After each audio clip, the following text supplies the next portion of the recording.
Everyone, मेरे सभी भाई बहनों, आप सभी को जय मसीह की। परमेश्वर आपको सहायता करे। God bless you. तो मेरे भाई बहनों, कल हम आप लोग को अध्याय 8 और 9 का चौथे एपिसोड में मैंने वीडियो डाला था बाइबल स्टोरी से। तो कल हमने आपको बताया था जल प्रलय का अंत और परमेश्वर का नूह के साथ वाचा बांधना मैंने और होम बलि का चढ़ाया जाना, ये तीनों आपको बताए थे। इस पवित्र बाइबल जो परमेश्वर का पवित्र सच्चा वचन है, जो परमेश्वर हमसे बातें करते हैं, उस वचन के द्वारा अब हम पढ़ने जा रहे हैं नूह की वंशवाली अध्याय 10। तो मेरे भाई बहनों, एपिसोड 5 में अब नूह की वंशवाली को हम पढ़ने जा रहे हैं और इस पवित्र वचन को आप लोग चौकसी के साथ सुने और इन वचनों के द्वारा ही मेरे परमेश्वर हमसे आपसे बात करते हैं। और इस पवित्र वचन में यही लिखा हुआ है कि देखो, उन दिनों के ज़माने में हमारे पुरखों ने, हमारे पूर्वजों ने ऐसे ऐसी गलतियाँ किए हैं और ऐसे ऐसे पाप किए हैं। और इसी वचन को हमको समझना है कि हम इस वचन के से हम कैसे ज्ञान को प्राप्त करें और इन बुराइयों से हम कैसे बचें। यही परमेश्वर का जीवित वचन हमसे बात करते हैं। और उस समय के ज़माने में परमेश्वर खुद खड़ा होकर बात करते थे, लेकिन अब के ज़माने में हमारे यही वचन के द्वारा परमेश्वर हमसे बात करते हैं। और इस वचन में शक्ति है। जैसे हम इस वचन को पढ़ते हैं तो इस वचन के द्वारा हम जीवन को पा सकते हैं, बच सकते हैं हर कठिनाइयों से, हर बुराइयों से, हर बीमारियों से। सबका इलाज इस पवित्र वचन में है। अगर हम इस वचन के अनुसार, इस किताब के अनुसार हम चलते हैं तो हमारे जीवन में, मेरे भाइयों बहनों, 100% करते हैं कि हमारे जीवन में कोई कठिनाइयाँ नहीं आएंगी। अगर इस पवित्र वचन का, जो परमेश्वर का वचन है, जो हम बात करते हैं, इनके आज्ञा के अनुसार हम चलेंगे तो। और यही आज्ञा को हम ठुकराते हैं तो हम कठिनाइयों में और संकटों में हम घिरते हैं। तो मेरे भाइयों बहनों, चलें अब इस शुरू करें पवित्र वचनों की ओर। परमेश्वर के वचन को चौकसी के साथ सुने। परमेश्वर आपको सुनने की, समझने की शक्ति दे, समझ दे, बुद्धि दे कि इन वचनों को समझें और इन वचनों पे चलें। तो हालेलुया। हम अब पढ़ने जा रहे हैं इन वचनों को, नूह की वंशवाली। अब नूह की वंशवाली, नूह के पुत्र शैम, हैम और एपेत हैं। उनके पुत्र जल प्रलय के पश्चात उत्पन्न हुए। उनकी वंशवाली यह है: एपेत का पुत्र गोमेर, मगोग, मादे, यावान, तुवल, मेशक और तिरास हुए। और गोमेर के पुत्र अस्केनज, रोपेत और तोगरमा हुए। और यावान के वंश में एलीशा और तशीश और कित्ती और दोदानी लोग हुए। इनके वंश अन्य जातियों के द्वीपों के देश में ऐसे बट गए कि वह भिन्न भिन्न भाषाओं, कुलों और जातियों के अनुसार अलग अलग हो गए। हाम का पुत्र कुश, मिस्र, फुत और कानान हुए। और कुश के पुत्र सवा, हबीला, सबता, रामा और सबुतका हुए। और रामा के पुत्र सब्बा और ददान हुए।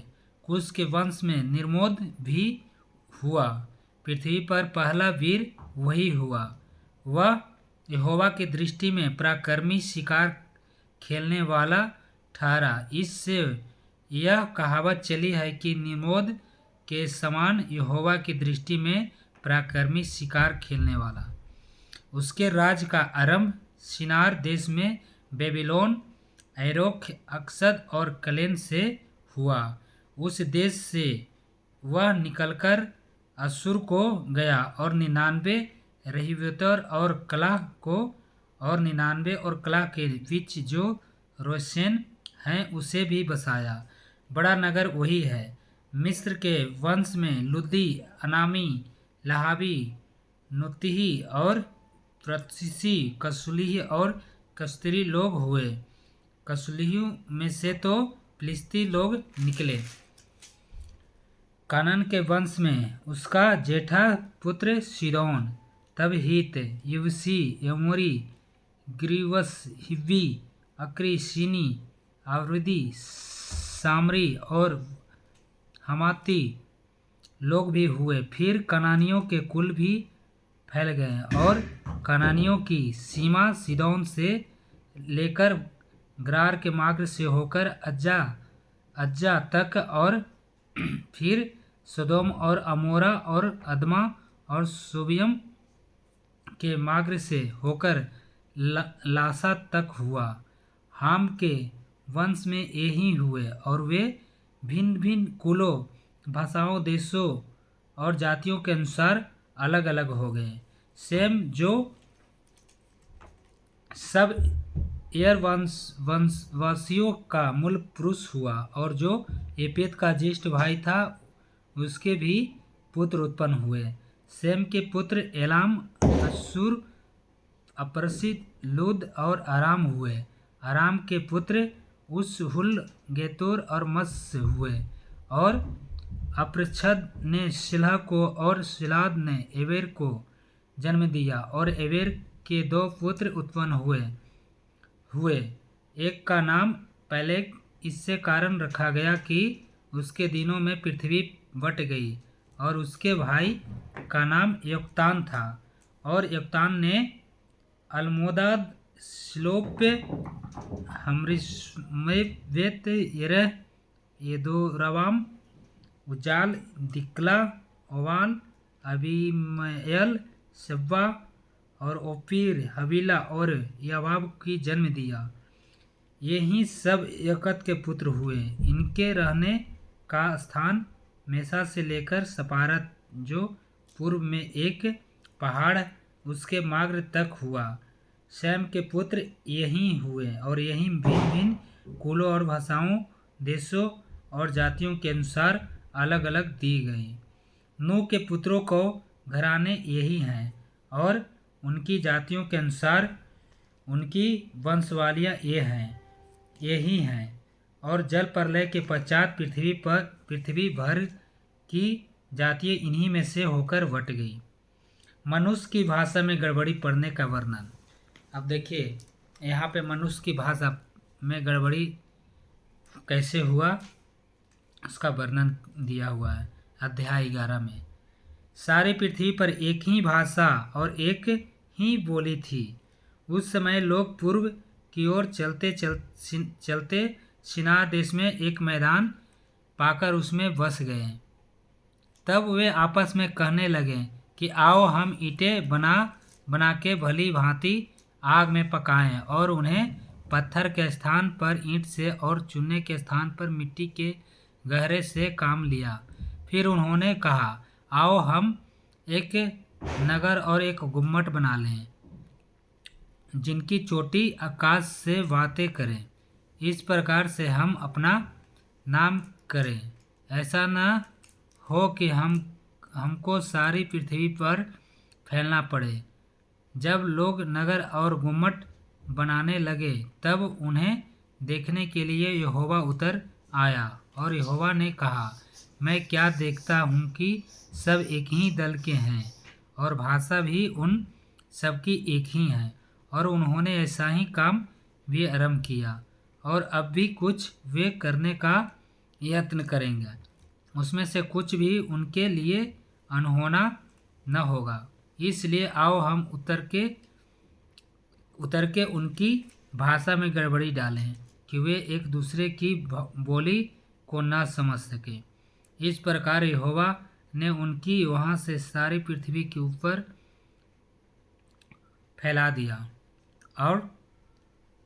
और उन्हें उस नगर का बनाना छोड़ दिया। इस कारण उस नगर का नाम बेबीलोन पड़ा, क्योंकि सारी पृथ्वी की भाषा में जो गड़बड़ी है वह यहोवा ने वहीं डाली। और वहीं से यहोवा ने मनुष्य की सारी पृथ्वी के ऊपर फैला दिया। इसके मतलब मेरे भाई बहनों, जब पृथ्वी पर नूह का जमाना था तो प्रलय हुआ था, तो फिर उनके पुत्र सब जमा हुए, उत्पन्न हुए, उनकी वंशवाली भी बढ़े, तो परमेश्वर ने फिर पृथ्वी पर आए तो देख रहे हैं कि ये लोग ईंट बनाना शुरू किए। ईंट बनाकर इन लोग कहे कि एक ऐसा बनाए कि अपना निशानी हो, कि कल के लोग भी हमारे बाल बच्चे आए तो देखे तो इसका कहें कि नाम लें और हमारे ये निशानी ठहरे। तो परमेश्वर ने पृथ्वी पर फिर उतरा तो देखा कि इनकी एक ही जैसा सब काम कर रहे हैं और एक ही भाषा सब बोल रहे हैं।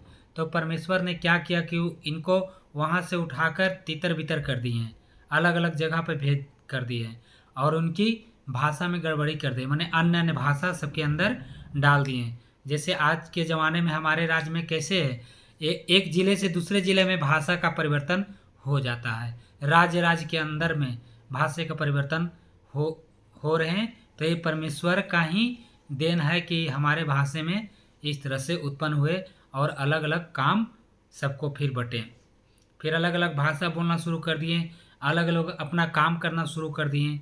उनका आविष्कार फिर इसी तरह से हुआ। सेम की वंशवाली यह है कि जल प्रलय के 2 वर्ष पश्चात जब सेम 100 वर्ष का हुआ तब उससे अपरछद का जन्म हुआ और अपरछद के जन्म के पश्चात सेम 500 वर्ष जीवित रहा और उसके और भी बेटे बेटियां उत्पन्न हुए। जब अपरछद 35 वर्ष का हुआ तब उससे शेलह का जन्म हुआ और शेलह के जन्म के पश्चात अपरछद 403 वर्ष और जीवित रहा और उसके और भी बेटे बेटियां उत्पन्न हुए।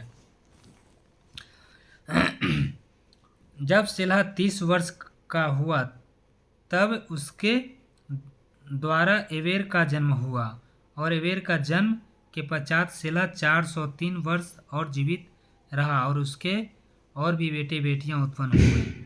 जब एबेर 34 वर्ष के हुआ तब उसके द्वारा पेलेग का जन्म हुआ और पेलेग के जन्म के पश्चात एबेर 430 वर्ष का हुआ और जीवित रहा और उसके और भी बेटे बेटियां उत्पन्न हुए।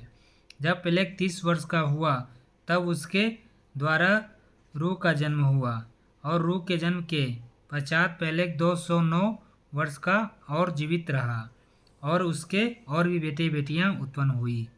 जब रू 32 वर्ष का हुआ तब उसके द्वारा श्रूग का जन्म हुआ और श्रूग के जन्म के पश्चात रू 207 वर्ष जीवित रहा और उसके और भी बेटे बेटियां उत्पन्न हुए। जब श्रूग 30 वर्ष का हुआ तब उसके द्वारा नाहोर का जन्म हुआ और नाहोर के जन्म के पश्चात श्रूग 200 वर्ष और जीवित रहा और उसके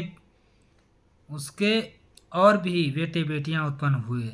जब नाहोर 29 वर्ष का हुआ तब उसके तेरह का जन्म हुआ और तेरह के जन्म के पश्चात नाहोर 119 वर्ष और जीवित रहा और उसके और भी बेटे बेटियां उत्पन्न हुए। जब तक तेरह का वर्ष 70 वर्ष का हुआ तब तक उसके द्वारा अब्राहम और नाहोर और हारून उत्पन्न हुए।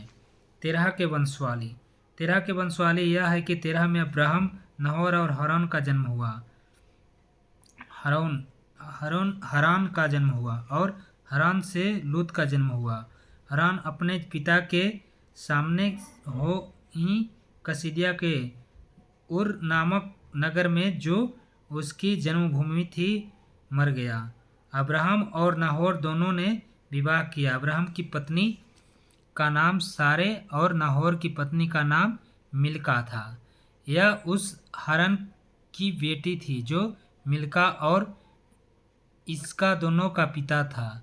सारे तो वांझ थी, उसके संतान न हुई। तेरह अपने पुत्र अब्राहम और अपने पोते लूत जो हारान का पुत्र था और अपनी बहुत सारे जो उसके पुत्र अब्राहम की पत्नी थी, इन सबों को लेकर कसदिया के उर नगर से निकल कानान देश को चला, पर हारान नामक देश में पहुंचकर वहीं रहने लगा। जब 205 वर्ष का हुआ तब वो हारान देश में मर गया। परमेश्वर की ओर से अब्राहम के बुलाए जाने का वर्णन। यहोवा ने अब्राहम से कहा, अपने देश और अपने कुटुंबियों और अपने पिता के घर को छोड़कर उस देश में चला जा जो मैं तुझे दिखाऊंगा, और मैं तुझसे एक बड़ी जाति बनाऊंगा और तुझे आशीष दूंगा और तेरा नाम महान करूंगा और तू आशीष का मूल होगा। देखिए मेरे भाई बहनों, उस समय की आज्ञाकारी कितने थे। परमेश्वर ने कहा कि तुम इस देश को छोड़कर तुम दूसरे देश में जाओ जहाँ मैं तुमको भेजता हूँ। और मेरे भाई बहनों, आज के ज़माने में अगर परमेश्वर कहे कि तुम अपने बाल बच्चे को सबको छोड़कर और मैं तुमको वहाँ भेजता हूँ उस देश को, तो आप लोग जाएंगे? लेकिन उस ज़माने में देखिए परमेश्वर ने बात की और अब्राहम ने उनकी आज्ञा को माने और उस देश को छोड़कर गए। जाति बनाऊंगा और तुझे आशीष दूंगा और तेरा नाम महान करूंगा और तू आशीष का मूल होगा। जो तुझे आशीर्वाद दे उन्हें मैं आशीष दूंगा और जो तुझे कोसे उसे मैं शाप दूंगा, और भूमंडल के सारे कुल तेरे द्वारा आशीष पाएंगे। यहोवा का इस वचन के अनुसार अब्राहम चला और लूत भी उसके संग चला। और जब अब्राहम हारान देश से निकला उस समय वह 75 वर्ष का था। इस प्रकार अब्राहम अपनी पत्नी सारे और अपने भतीजे लूत को और जो धन उन्होंने इकट्ठा किया था और जो प्राणी उन्हें हारान में प्राप्त किए थे सबको लेकर कनान देश में जाने को निकल चला, और वे कनान देश में आ गए। उस देश के बीच से जाते हुए अब्राहम अस्केम में जहाँ मोरे का वांज वृक्ष है पहुँचा। उस समय उस देश में कनानी लोग रहते थे। तब यहोवा ने अब्राहम को दर्शन देकर कहा, यह देश मैं तेरे वंश को दूंगा। और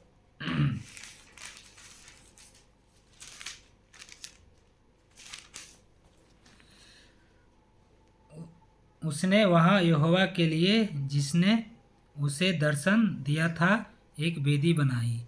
फिर वहाँ से आगे बढ़कर वह उस पहाड़ पर आया जो बैतेल के पूर्व की ओर और अपना तंबू उस स्थान में खड़ा किया जिसके पश्चिम की ओर तो बैतेल और पूर्व की ओर यही ये हैं। वहाँ भी उसने यहोवा के लिए एक वेदी बनाई और यहोवा से प्रार्थना की, और अब्राहम आगे बढ़ करके दक्षिण देश की ओर चला गया। Hallelujah, thank you Jesus. मिस्र देश में अब्राहम उस देश में अकाल पड़ा, इसलिए अब्राहम मिस्र देश को चला गया कि वहाँ परदेशी होकर रहे, क्योंकि देश में भयंकर अकाल पड़ा था। फिर ऐसा हुआ कि मिस्र के निकट पहुंचकर उसने अपनी पत्नी सारे से कहा, सुन, मुझे मालूम है कि तू एक सुंदर स्त्री है, और जब मिस्री तुझे देखेंगे तब कहेंगे यह उसकी पत्नी है, इसलिए वे मुझको तो मार डालेंगे पर तुझे को जीती रख लेंगे। अतः यह कहना कि मैं उसकी बहन हूँ। देखिए मेरे भाई बहनों, जब उस देश में अब्राहम गए तो उनकी पत्नी जो थी सारे वो बहुत सुंदर थी। तो अब्राहम ने कहे कि अगर मिस्र देश में हम जा रहे हैं, वहाँ का राजा अगर तुमको देखेंगे तो तुमको तो रख लेंगे, लेकिन हमको तुम्हारे चलते मार देंगे। इसलिए तुमसे पूछे कि तुम उसकी कौन हो, तो ये मत बताना कि हम वो मेरे पति हैं। ये कहना कि हम मेरा भाई है, हम उसकी बहन है। ये इस बात को समझाएं। इसलिए कि ऐसे तुम बोलेगी तो हम बचे रहेंगे और तुम भी बचे रहेगी।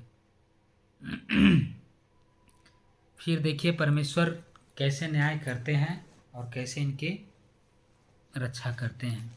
हालेलुया। सुंदर स्त्री है, और जब मिस्त्री तुझे देखेंगे तब कहेंगे कि यह उसकी पत्नी है, इसलिए वे मुझको तो मार डालेंगे, पर तुझे को जीती रख लेंगे। अतः यह कहना मैं उसकी बहन हूँ, जिससे तेरे कारण मेरा कल्याण हो और मेरा प्राण तेरे कारण बचे। फिर ऐसा हुआ कि जब अब्राहम मिस्र में आया, तब मिस्रियों ने उसकी पत्नी को देखा कि वह अति सुंदर है। और फिरौन के हकीमों ने उसको देखकर फिरौन के सामने उसकी प्रशंसा की, इसलिए वह स्त्री फिरौन के घर में पहुंचाई गई। और फिरौन ने उसके कारण अब्राहम की भलाई की और उसको भेड़ बकरियां, गाय बैल, दासियां, गधे गदहियां और ऊँट मिले। परंतु यहोवा ने फिरौन और उसके घराने पर अब्राहम की पत्नी सारे के कारण बड़ी बड़ी विपत्तियां डाली। अब देखिए परमेश्वर कैसे इनको सहायता कर रहे हैं। अब इनकी पत्नी, वो फिरौन वहाँ का राजा था, जब देखा तो बोला कि उस औरत को मेरे राज्य में ले आओ, मेरे घर ले आओ, मैं उसको रखूँगा। और उसका भाई जो बन कर गए थे अब्राहम, उनको उसके चलते उसको गाय भैंस बैल चराने के लिए उनको ढेर सारे अतिथि दिए। लेकिन परमेश्वर न्याय करता है, वो तो समझ रहे हैं कि वो तो डर के मारे ऐसे किया है, लेकिन मैं तो उसको ठीक करूँगा। ये मेरे दयालु पिता हैं और सब कुछ ठीक करने वाले मेरे वही है परमेश्वर। उसके कारण अब्राहम की भलाई की और उसके भेड़ बकरियों, गाय बैल, दासियां, गदहियां और ऊँट मिले। परंतु यहोवा ने फिरौन और उसके घराने पर अब्राहम की पत्नी सारे के कारण बड़ी बड़ी विपत्तियां डाली। तब फिरौन ने अब्राहम को बुलवाकर कहा, तूने मेरे साथ यह क्या किया? तूने मुझे क्यों नहीं बताया कि वह तेरी पत्नी है? फिरौन और उसके घराने। तब फिरौन ने अब्राहम को, हाँ, तूने यह क्या किया कि तूने मुझे क्यों नहीं बताया कि वह तेरी पत्नी है? तूने क्यों कहा कि वह तेरी बहन है? मैंने उसे अपनी ही पत्नी बनाने के लिए लिया, परंतु अब अपनी पत्नी को लेकर यहाँ से चला जा। और फिरौन ने अपने आदमियों को उसके विषय में आज्ञा दी और उन्होंने उसके और उसकी पत्नी को सब संपत्ति सहित जो उसकी थी विदा कर दिया। जब परमेश्वर ने फिरौन को ऊपर विपत्तियां डालने लगी, तब फिरौन को फिर पता लगा कि हमारे ऊपर ये विपत्तियां क्यों आ रही है। तब उनको पता लगा कि ये अब्राहम की पत्नी है, शादीशुदा है। तब फिरौन ने अब्राहम को बुला के किया कि तुमने पहले क्यों नहीं बताया? तो ये अब्राहम बताया कि अगर मैं बता देता पहले तो हमको धोखे से मार दिया जाता, इसलिए मैं नहीं डर से बताया। ये सब बातें हुए उनके बाद। फिर उनके बाद सब संपत्ति देकर वहाँ का राजा जो फिरौन था, फिर उनको विदा किए। अब्राहम और लूत की अलग होने का वर्णन। अब यहाँ से अब्राहम और लूत के अलग होने का वर्णन है। अध्याय 13। तब अब्राहम अपनी पत्नी और अपनी सारी संपत्ति लेकर लूत को भी संग लिए हुए मिस्र को छोड़कर कनान की दक्षिण देश में आया। अब्राहम भेड़ बकरियां, गाय बैल और सोने रुपये का बड़ा धनी था। फिर वह दक्षिण देश में चलकर बैतेल के पास उसी स्थान को पहुंचा जहां पहले उसने अपना तंबू खड़ा किया था, जो बैतेल और एक के बीच में है। यह स्थान उस वेदी का है जिसे उसने पहले बनाई थी। और वहाँ अब्राहम ने फिर यहोवा से प्रार्थना की। लूत के पास भी जो अब्राहम के साथ चलता था भेड़ बकरियाँ, गाय बैल और तंबू थे, इसलिए उस देश में उन दोनों के लिए पर्याप्त स्थान न था कि वे इकट्ठे रहें, क्योंकि उनके पास बहुत धन था, इसलिए वे इकट्ठे न रह सके। अब्राहम और लूत की भेड़ बकरी और गाय बैल के चरवाहे में झगड़ा हुआ। उस समय कानानी और परिज्जी लोग उस देश में रहते थे। तब अब्राहम लूत से कहने लगा, मेरे और तेरे बीच और मेरे और तेरे चरवाहे के बीच में झगड़ा न होने जा पाए, क्योंकि हम लोग भाई बंधु हैं। क्या सारा देश तेरे सामने नहीं? इसलिए मुझसे अलग हो जा। यदि तू बाईं ओर जाए तो मैं दाहिनी ओर जाऊंगा, और यदि तू दाहिनी ओर जाए तो मैं बाईं ओर जाऊंगा। तब लूत ने आंख उठाकर यरदान नदी के पास वाली सारी तराई को देखा कि वह सब सींची हुई है। तब तक यहोवा ने सदोम और अमोरा को नष्ट न किया था। तब तक सोयर के मार्ग तक वह तराई यहोवा की वाटिका और मिस्र देश के समान उपजाऊ थी।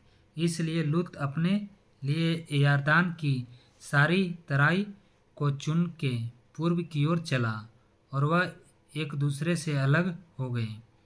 अब्राहम कनान देश में रहा, पर लूत उस तराई के नगरों में रहने लगा और अपना तंबू सदोम के निकट खड़ा किया। सदोम के लोग यहोवा के लेखे में बड़े दुष्ट और पापी थे। अब्राहम का हेब्रोन को जाना। जब लूत अब्राहम से अलग हो गया, तब उसके पश्चात यहोवा ने अब्राहम से कहा, आँख उठाकर जिस स्थान पर तू है वहाँ से उत्तर दक्षिण पूरब पश्चिम चारों ओर दृष्टि कर, क्योंकि जितनी भूमि तुझे दिखाई देता है उस सब को मैं तुझे और तेरे वंश को युग युग के लिए दूंगा, और मैं तेरे वंश को पृथ्वी की धूल के किनकों के समान बहुत करूँगा। यहाँ तक कि जो कोई पृथ्वी की धूल के किनकों की गिन सकेगा, वही तेरा वंश भी गिन सकेगा। उठ, इस देश की लंबाई और चौड़ाई में चल, और फिर, क्योंकि मैं उसे तुझी को दूंगा। इसके पश्चात अब्राहम अपना तंबू उखाड़कर मेम्रे के बांज वृक्ष के बीच जो हेब्रोन में था जाकर रहने लगा, और वहाँ भी यहोवा की एक वेदी बनाई। Thank you Lord Jesus. Hallelujah. महान परमेश्वर, आपकी तारीफ हो, आपकी महिमा हो पिता परमेश्वर। अब्राहम का लूत को छुड़ाना।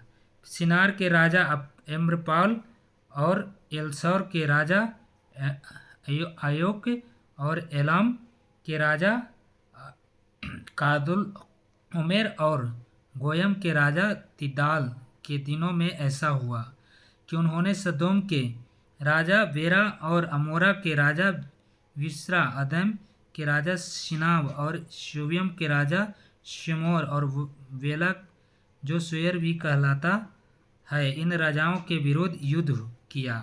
इन पांचों ने सिदमी नामक तराई में जो खरे ताल के पास हैं एक्का किया। 12 वर्ष तक तो एक कदलेओ उमेर के अधीन रहे, पर 13 वर्ष में उसके विरुद्ध विद्रोह किया। 14वें वर्ष में केदोल योमोर और उसके संगी राजा आए और आत्यक्सु में सपाइयों को और हम ने युग और सिबकियों में एमियों को और सेईर नामक पहाड़ पर होरियों मारते मारते उस एल्पान तक जंगल के पास है पहुंच गए। वहां से वे लौटकर एनीमसपात को आए, जो कादेश भी कहलाता है, और अमोलकिया के सारे देश को और उन एमोरियों को भी जीत लिया जो हशमतामार में रहते थे।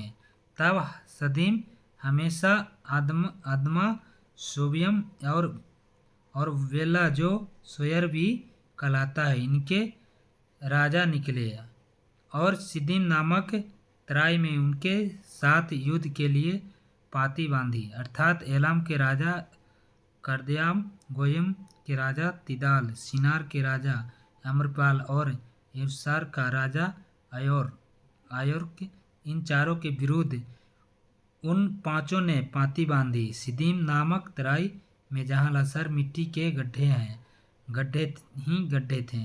सदोम और अमोरा का राजा भागते भागते उनमें गिर पड़े और जो बच्चे वह पहाड़ पर भाग गए।